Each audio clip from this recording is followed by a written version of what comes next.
Welcome to ADHDKC Conversations, the podcast from Kansas City's CHAD chapter, ADHDKC, where we bring you practical information, expert insights, and real-life strategies to help individuals and families affected by ADHD and other neurodevelopmental differences thrive.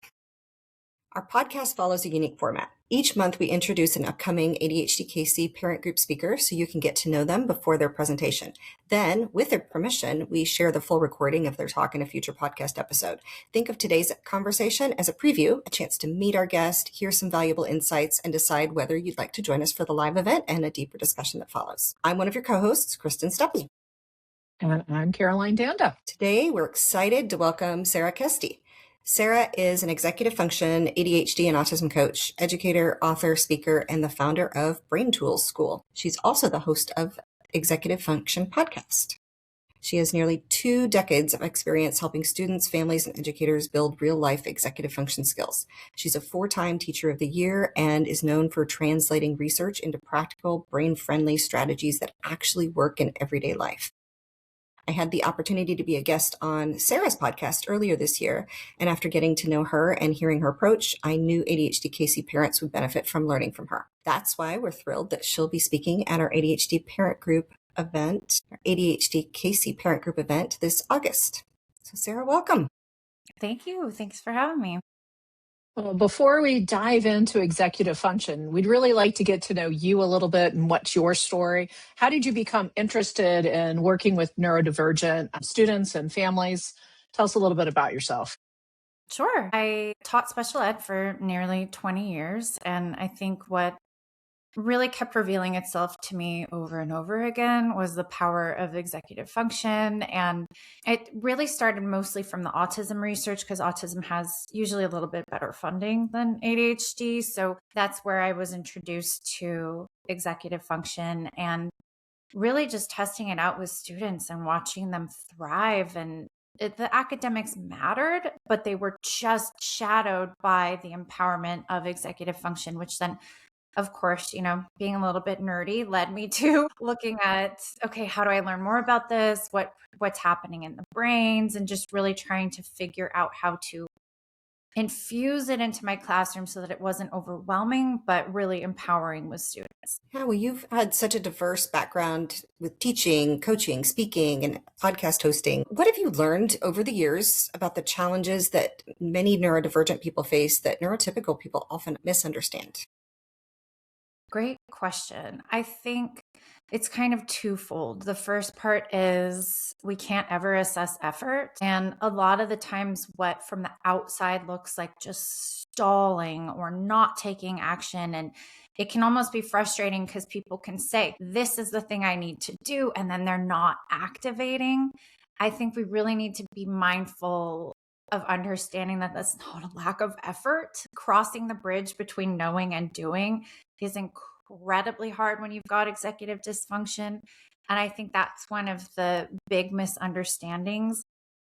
The second thing I think we need to remember is even when we've had like a really good brain day or our strategies are working, brains are impacted. I mean, it's an organ. They're impacted by so many factors that capacity ebbs and flows throughout a day, throughout the week. And so again, it's kind of aligned with not assuming effort. It's just kind of staying curious about what went right, what worked, and maybe how do I extract those factors and kind of template them into other spots in my life or my child's life, because we can see the ebbs and flows and then kind of take information from there. So I guess I'm melting that in with a strategy, but I would say those are kind of the two broader misunderstandings. That's so important. And that's really where the executive functioning comes in. And that's this buzzword that I feel like everybody's talking about, executive functioning.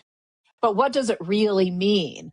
And how does that play out, in particularly for families of kids, when kind of, as you were alluding to, like what we can't, see just right here, I had an idea and I couldn't get it out, right? That idea of like what's in my head or what I want to do isn't always, the knowledge is maybe isn't enough. But how can you explain executive functioning in a way that makes sense? Yeah, it's interesting because some people, like when you first read about it, they're like, oh, it's like a conductor of a symphony or an airport traffic controller kind of, and that tells you the function. Like it gives you a sense of, holy cow, there's a lot going on at once, but it really doesn't say, what does it actually do? So I describe executive function very plainly. And then of course it's an onion. You're going to get lots of layers, but executive function is the mental tools we use to manage our life right now and get towards our goals. And then of course that can kind of parlay into, okay, there, I teach it as like a tree, and there's 3 branches of future skills, like planning, organizing, that kind of thing. In the moment skills, like time management, emotional regulation, and then learning management, which is kind of like, how do I best retain and recall information? And obviously there's a really easy application with that in school because students are asked to retain and recall information all the time, but it's also in real life. Like, how do I kind of absorb my home routine as a mom and be able to kind of internalize it so that I can get through the day? Or how do I learn new things at work? So we're constantly learning, and that's one of the branches I would say if you wanted to get a little more detailed in the executive function definition. Yeah, doing this podcast, I actually think about my own executive dysfunction quite a bit because in day-to-day life, I talk to humans all the time. I am a pediatrician. I talk to families. I can explain things. When I'm doing this podcast, I actually have a hard time because I'm trying to listen to somebody else talk, and then I have to think about what I'm going to say next and do that planning while I'm still remembering what you're saying so I can keep track of it. There's a lot going on. So day to day, our kids are dealing with similar challenges in the classroom when they're trying to remember the information, what the teacher's saying, all these things. Specifically for neurodivergent kids, what do you think some of the skills that tend to be the biggest struggles for them in the classroom setting or even at home might be? Yeah. And as you were describing it, I was thinking you're managing the incoming information of content, but you're also getting cues from your peers or like directions from your teacher of how to student. And if those go contrary to what your brain or your body needs, like I need novelty or I need movement, then you're also managing the suppression of those needs inside the classroom setting, which, we could argue maybe we don't want to set kids up to have to suppress so hard, but I think that's an entirely separate podcast. I think if I had to, you like that? I'm like, here's a little teaser. I think if I had to categorize kind of the things that people come to me for broadly, would be managing overwhelm. And that also means kind of addressing the reason that we get to the overwhelm. And sometimes it's just the brand of task is just too much, too fast, too hot, like, ugh. And that's a different sense of overwhelm than the overwhelm maybe mid-semester where we've got some missing work and we need to take some retakes and we can kind of tease out and work on some strategies to maybe not have that academic dip be so deep. But so I think managing overwhelm is one of the big things that people come to me for. And then having a way to lock in, because like I was saying before, and lock in is kind of the term that kids use right now for deep focus. Like, how can I activate? How can I get started? And like I was saying before, that bridge between being able to identify, here's what I want to do, and actually taking action on the thing that you've identified is incredibly elusive. And sometimes that bridge is made of dental floss, and sometimes it is like made of iron.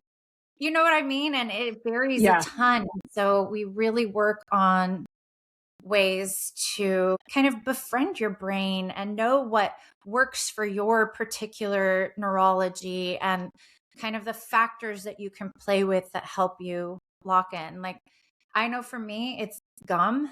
Like when I was writing my book, if I really needed to get going and I was struggling so much, gum was one of the things that was kind of like a last ditch effort. And I'd say 80% of the time my brain was like, oh, okay, I can do this for at least 20 minutes. And that seems really simple and kind of weird, but simple and weird is name of the game when we're filling our toolbox. Yeah, you mentioned those academic dips. Parents so often get very frustrated because they feel like their kid is not doing as well as they should, or they might feel like their child isn't as smart or capable. Can you kind of talk about why some bright, really capable kids might struggle with their everyday tasks, and that can affect grades, but it also can affect how they're living at home and how often they get in trouble for not doing the things they're supposed to be doing. Right, right. And I do want to, again, kind of acknowledge part of the system that perpetuates that before we go into kind of the individual reasons. And I was so guilty of this when I was teaching.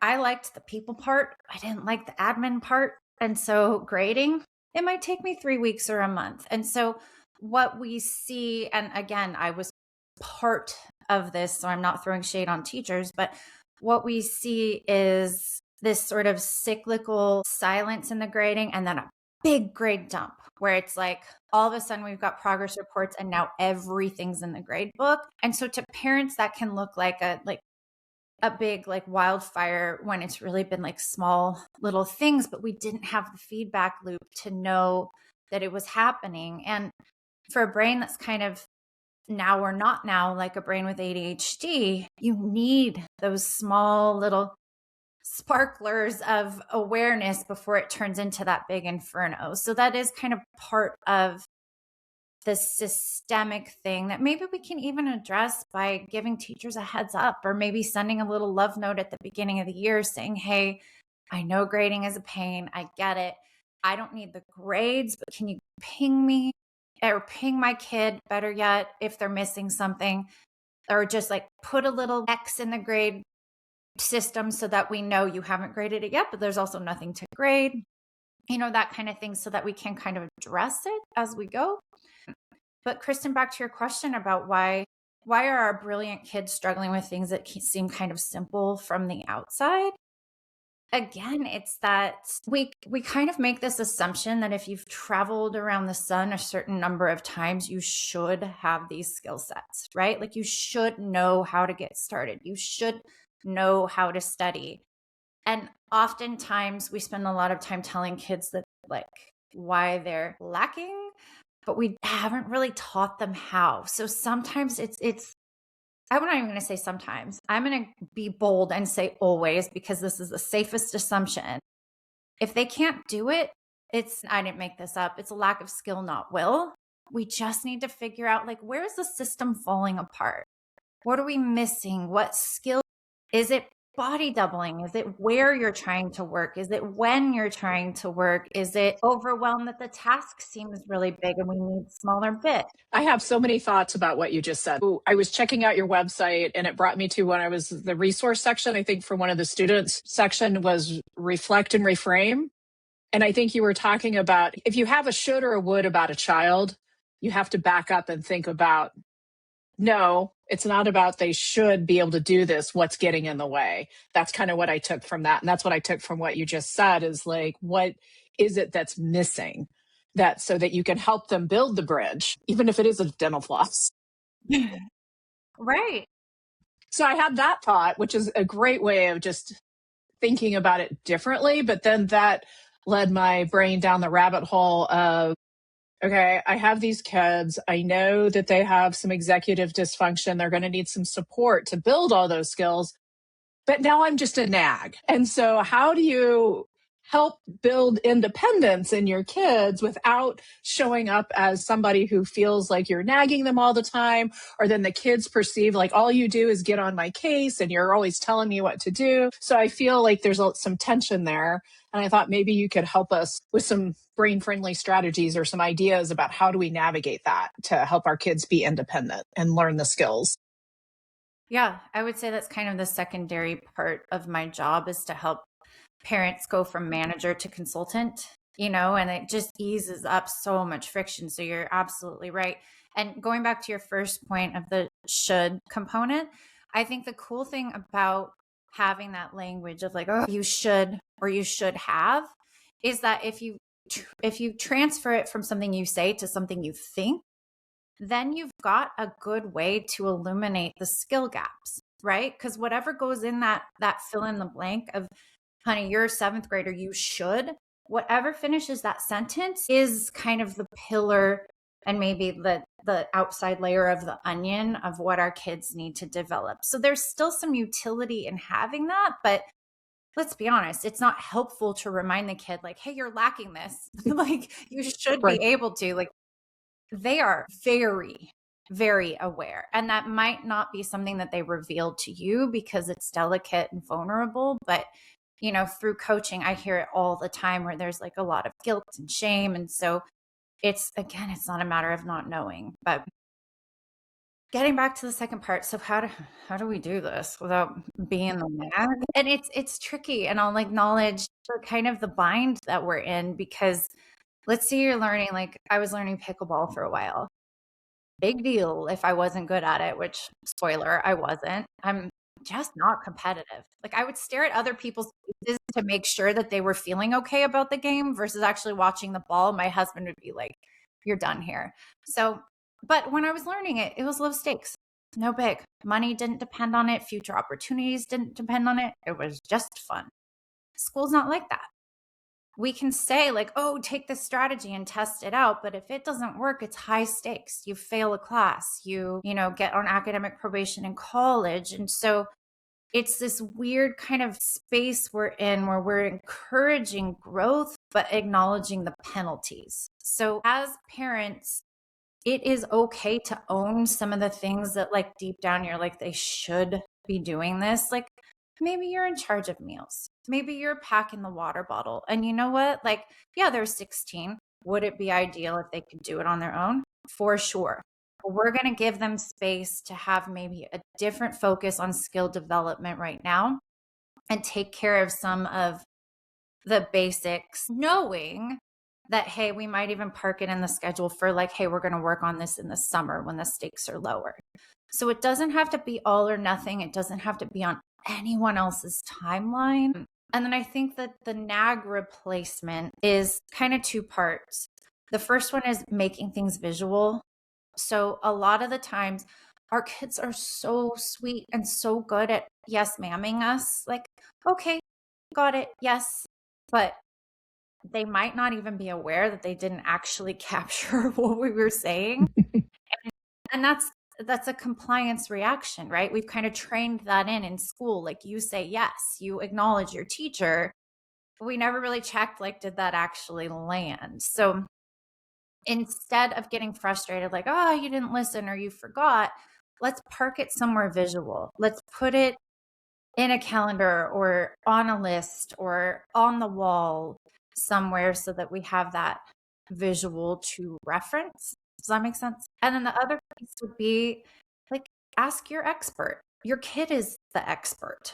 So, like, hey, what does this feel like? Or what's your plan for? Or what do you notice? What do you observe? Just keep using, like, if you feel like you have to interact verbally, see if you can change some of it into questions. So you're having them examine their thinking and take on the executive function kind of heavy lifting. Super helpful and thinking about how to approach it. But it's hard as a parent. I just want to acknowledge that. It's really hard as a parent. My youngest graduated about a year ago, and all three of my kids are neurodiverse and have ADHD. And I can't tell you the relief that I felt when they graduated high school, just from like, I didn't feel like I was having to check in all the time or kind of monitor or kind of figure out what do they need, when do they need it, how much do I step in, how much do I step out. So I appreciate that framework, but just also acknowledging that that doesn't necessarily mean that you're not going to be, feel the weight of helping your kid get through school. Yeah. And there is space to acknowledge that it's semi high stakes, right? Like Yeah. low grades could close some future doors, and that stinks. And I will kind of also provide a little bit of like hope and light there, that I've seen a ton of the kids I work with get into schools that they were dreaming about, that maybe didn't have beautiful grades freshman, sophomore year, that were able to explain, hey, listen, there's some ugly parts on my transcript, and you actually want me as a student because look at the difference junior, senior year. I built those skills. Like, I'm not going to be a college freshman that flounders because I've already done the floundering. I've already done the self-discovery. Like, I know myself as a student. I know what works for my brain. And oftentimes that self-awareness and being able to speak to your student skill set can open doors that otherwise maybe your grades would have shut. Yeah, that's really helpful. Just thinking about the journey and always kind of thinking about they don't have to learn it all at once in the journey, and that, any one thing may not necessarily be catastrophic to their future lives. There's nothing that'll create some anxiety in a parent than having that kind of thought show up in their head, is thinking about that future, thinking about things and what needs to happen. So I'm going to remind myself again, it's always on their timeline, not on my timeline. Totally. Right. Okay. So with all of this great insight and information, I love just the fact that you say to get curious, ask questions. And I find in life in general, if we just ask questions because we don't know what to say or what to do, we can help the person who is having whatever problem figure out on their own how to solve the problem, which is what we all want for our kids anyway, to grow that independence. So I think that's a fantastic tip. But so often as a parent, we want to fix the problem. We can see the solution. We know what that kid needs to do, and we want to just tell them. And knowing that that's not necessarily the best thing for the situation, because then a teenager most likely isn't going to take that advice and run with it. They're going to be like, oh, you don't know what you're talking about. Right. So if you could wave a magic wand and have parents stop doing one thing that unintentionally makes these challenges worse for their teens, what would it be? This is a tough pill to swallow, but when we launch into lectures when our kids are dysregulated, it extends the dysregulation and none of it's going to get absorbed anyway. We don't process language very well when we're dysregulated. So an example would be let's say your kid's having a kind of big reaction to the grade dump where all of a sudden we have all this missing work and they're super overwhelmed. Getting them back into a regulated state, whatever helps them feel okay, this might be possible, is priority number one. But what do we want to do? We want to say, how could you let this happen? Oh my gosh, you're going to fail. And kind of, we accidentally, by showing that we're invested and we care, we accidentally force them up the escalation cycle and make it last longer. And so I would say it is so hard. It is superhuman sometimes, but as much as possible, trust future you that you get to talk about it. It's not like you're I'm not going to deal with this. It's more I'm going to deal with this when it's optimized timing so that we have a productive conversation so that my kid doesn't get so overwhelmed that they're shut down and then there's nothing done that night. It's more hey, I know we're both stressed. I know we don't think clearly when we're stressed. What do you want to do to calm yourself down? How long do you need? Okay, we'll check back in at that time. I'm going to do XYZ for myself too. That can be night and day difference. I love that approach of here's what the problem is right now. I have all these assignments and we need to think about moving forward. And so that's task also, I guess, number two. Number one is to re-regulate and kind of bring the emotion down a little bit. But it's really thinking about right now, I need to think about moving forward. Rehashing the past right now isn't going to serve anybody's purpose. But as you move forward, you can rethink the past and say, okay, we probably need something in the middle or some strategies, or you can rethink and use that to learn how to do something in the future.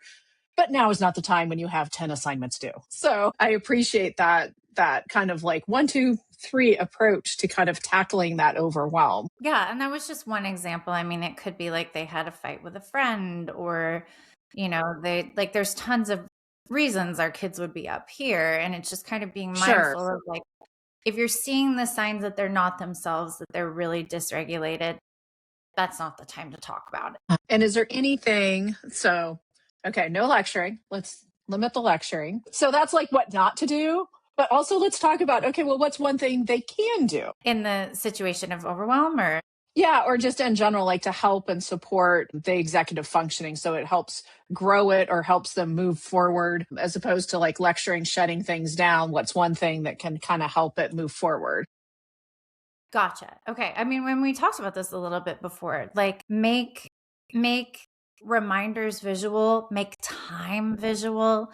So as much as possible, make calendars just part of how your family rolls. It goes on the calendar. And we even periodically check the calendar. Like maybe it's a Sunday night kind of overview of the week, but as much as possible, having clocks and timers and things like that to help time be concrete and visual can be a big helper. And then this one, again, grain of salt, and it's going to work when you're regulated as well and when the stakes aren't super high. So I recognize that this is not an always strategy, but sometimes kids need a chance to test out strategies that intuitively we think are silly, or we think like, come on, just use a dang planner. And they're like, no, I want to do my notes app and I want to do Remind and I want to do this. And so long as they're testing out and having the chance to reflect on how it went and what they learned about their brain, they can't lose. So even if they like, I've had kids that it took 6 months to get them to stop the writing on their hand system of capturing their work. And I mean, I know we're laughing, but like some of them were like, so No, it worked. It worked until it didn't. But they needed the chance to own it and feel it out and kind of try it on for size without too much external pressure. Because if it turns into an act of compliance where they're like, my mom's making me or my teacher says I have to, it's not really a tool they're going to use. As soon as that external pressure is off, then they're left back in a void of like, okay, I don't actually know how to manage my work system because I've only been doing things that I was forced to do. Does that make sense? Well, yeah, because they have to arrive at solutions on their own to some degree through their own experience. So they have to figure out like and understand like this isn't working for me before they have any skin in the game to make a change. It's kind of what I hear. So sometimes they have to get it wrong to get it right. Yeah. I feel like with that, so often they get it wrong and they get it wrong again and they get other things wrong. And they oftentimes start to just take on this label as failure or not good enough or whatever they put in their own mind because they never quite live up to their own expectations or their teacher's expectations or their parents' expectations. So what have you seen, Sarah, when kids with ADHD finally start to understand how their brain is working, to take the label off of them and put it into this is how my brain is working and what I can do with it? What do you see when these kids start to recognize some of it? Good question. And I want to address that kind of like, oh, they take on the like, well, this didn't work and that didn't work. There are always pieces that do work. And every time something doesn't work, we can neutralize it pretty quick, saying like, okay, you weren't psychic. You weren't able to guess like your future formula. But what did go right? What did you learn about like what maybe didn't feel right about the strategy that maybe we can go in the opposite direction next time? So there's if we can be part of that reflection and not let it kind of spiral in that rumination of, the negativity bias, we can help kind of tease out at least some components of what we learned or what went right so that it's not an entire like just a failure. Because even, I mean, I have boatloads of strategies, and even sometimes mine, with the best of intention, fall on their face, or we didn't anticipate something that would really impact capacity that day or whatever it is. So there's always that space for saying like, we're humans, there's a ton of variables, and we can forgive ourselves for not being psychic. That said, kind of the bright side, when we're able to neutralize the statements about our brains. So I have a brain that needs to see time concretely, or I have a brain that needs to wind down for sleep 4 hours before bedtime, or whatever it is. We kind of start to describe things in a way that aren't positive or negative, aren't comparisons. And that can be a huge game changer because then students are able to kind of forgive themselves. I know that sounds silly, but they've carried around a lot about how they should be, and just kind of neutralizing and owning, this is my brain, this is how it reacts, can really take some of the teeth away from that like self-critic. Yeah. I don't think it sounds silly at all to have to forgive yourself we are our own worst bullies. We really bully ourselves all the time, and we need to learn how to be our own best friends. And so for people who want to get to know you on a more one-on-one basis, I will definitely put your contact information in the show notes because you have boatloads of information and tools. So I think that's awesome. Very official boatloads. Yep. But that's great. Now you're going to be speaking for ADHDKC's parent group on Tuesday, August 11th for a presentation called Executive Function Strategies for Teens. Can you give listeners just a little preview or glimpse at what they're going to learn? It will be a lot of silliness, my friends. It'll be a lot of good stuff. So we're going to talk about how to support your kid with school and lifing stuff, how to not make it be a huge burden for you, how to kind of the same way I did in my classroom where it was like infusions, not extra. We're going to help families develop that and answer some of your questions. You know, it's a tricky journey that we're on and we're stronger together. So I'm really excited to engage with everybody and learn from you and with you and, build some new ideas together. Fantastic. I can't wait. I'm always excited to learn more. We have one more thing before we go, if you're up for it, is our rapid fire question. So just a simple question with hopefully a simple answer. Are there ever any really simple answers? Probably not, but we'll try it. If you're your favorite executive function tool or app. I am going to have a lame answer that any calendar that helps you concretize time and gives you reminders is the best. So I don't have one favorite, but just that in particular, having a system in that manner is going to help a bunch. Can I give you one of mine that I just discovered? Sure. Sarah Ward in the 360 Thinking has something called Ace Your Time. And it's a plugin that you can put into your Google Calendar. And when you schedule an event, there's a little place that says Ace Your Time, and you can calculate and put in an event for the commute, for if it takes longer, for packing up. And so it couches that event with the time you need between going and coming so that you can plan for it better. And if you move the event, it'll move with it. So I'm just going to put a plug-in for that. It's called Ace Your Time. And it's a plug-in that you can put into your Google or Apple or other calendar. So what's one book for every parent on what is one book every parent of a neurodivergent teen should read? Ooh, Brainstorm by Dan Siegel is a good one. Not necessarily for neurodivergent teens, but and it's written for parents and kids to read together. That's a good one. Melissa Moore's Good Sleep Guide for Neurodivergent Kids is great too. I'm breaking the rules, not answering just one, but Emily Kircher Morris is another. She's a friend of mine and an excellent author on Twice Exceptional Kids as well. So there's 3. Fantastic. Emily Kircher Morris was a past guest on our parent group talks. Nice. Yeah. How about one productivity tip that you personally rely on? Ooh, getting enough sleep. That sounds so weird, but my brain is very reactive to sleep. So making sure that I have planned for actual rest and being realistic about how long things take, that can help a bunch. Also planning for deep work ahead of time. So making sure I don't bring my phone in, or I've kind of managed all the extraneous stuff, given a heads up to the people I love that I won't be available. Those can really help because it clears the deck in terms of distractions, but it also kind of sets me up with social accountability because now I've told people I'm not available because I'm going to work, so I better work. Those are great tips. And what's maybe one thing people might be surprised to learn about you? Ooh, you can identify about 30-ish birds by sound. I'm very into birds. I'm proud of that. That's so cool.